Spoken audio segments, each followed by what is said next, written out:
Good day, sir. We are the BS Marie 3 Alpha Group 4, and we are going to discuss the topic about indicator diagrams. And I am Kevin Landa Isabello from 3 Alpha. Indicator diagrams. So when you say indicator diagrams, they are used to assist the overall performance of each unit of the ship's main engine by giving the efficiency of combustion in the cylinder, condition of the running gear, irregularities in fuel pumping and injection, and etc. In indicator diagrams, it is based on the uh, diagram that the overall performance of the engine is assessed.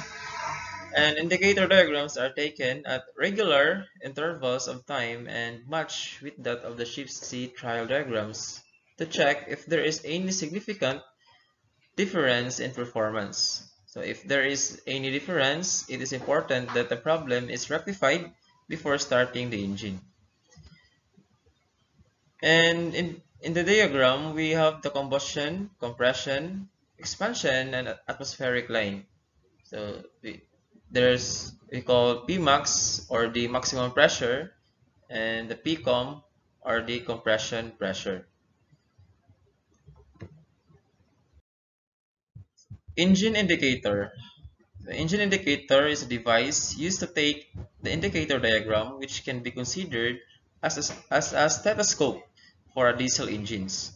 So in engine indicator, there are total 4 types of indicator diagram. With the help of these diagrams, it helps us to know the peak pressure, the actual power generated, the compression inside the cylinder, the combustion process, and indication of faulty parts and liner wear. So the first type of indicator diagrams is the power card. So the power card is a type of diagram is taken to represent the total work done by the system during one complete revolution. So it also helps us know of the peak pressure and damage or leakage of the fuel injector. So here in power card indicator, the pressure curve starts at the atmosphere line and increases quite slowly as the piston starts to move up within the cylinder. Now, when the compression starts after the end of the scavenging process, the pressure increases exponentially. So the pressure rises to the peak pressure at the time of combustion and then starts to fall as the piston starts to move down. So here in power card indicator, the exhaust valve opens and the pressure further reduces down and came close to the atmospheric level. So I am Banhao User I. Next is the drawcard diagram, which gives us a better understanding of the pressure variation within the cylinder. Thus, it helps us differentiate between the compression pressure and the peak pressure for the particular cylinder. Using the drawcard diagram, we get a clear indication of the faults in the exhaust, injection, and exhaust systems. Here, in the drawcard diagram, the pressure rises as the piston starts to move up. Now, the maximum pressure to which air pressure reaches before the start of the combustion process is called the compression pressure. This can be seen in the form of a small bulge in the diagram, which is the hump. The combustion starts and the pressure rises again and then falls gradually as the expansion and exhaust stroke starts to happen. Hi sir, I'm Urbuna Ninyo G.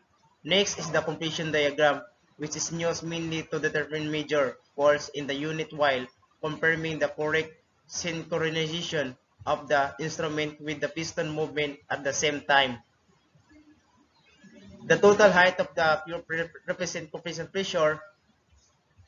The total height of the pure represents compression pressure with while a much lower compression curve in the indication of liner were leaky. Exhaust valves warm out piston the rings of the insufficient scavenging air. The process of taking the compression diagram is a simple and exactly like the power card like a power card diagram but with the fuel injector shuts off. The compression diagram gives us the clear picture of the pressure change with inside liner.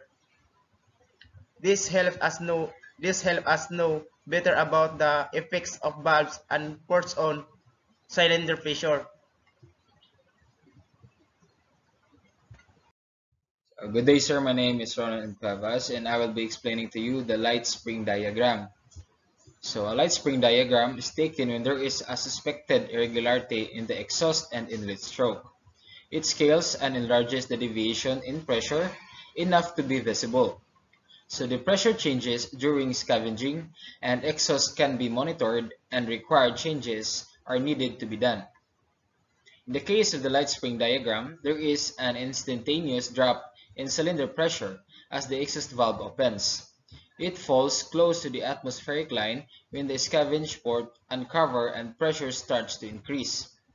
The air pressure increases throughout the compression stroke and represented as a straight line during the combustion process. And that is all about the indicator diagram. And we are from the group 4 BS Mar E3 Alpha, and thank you for watching.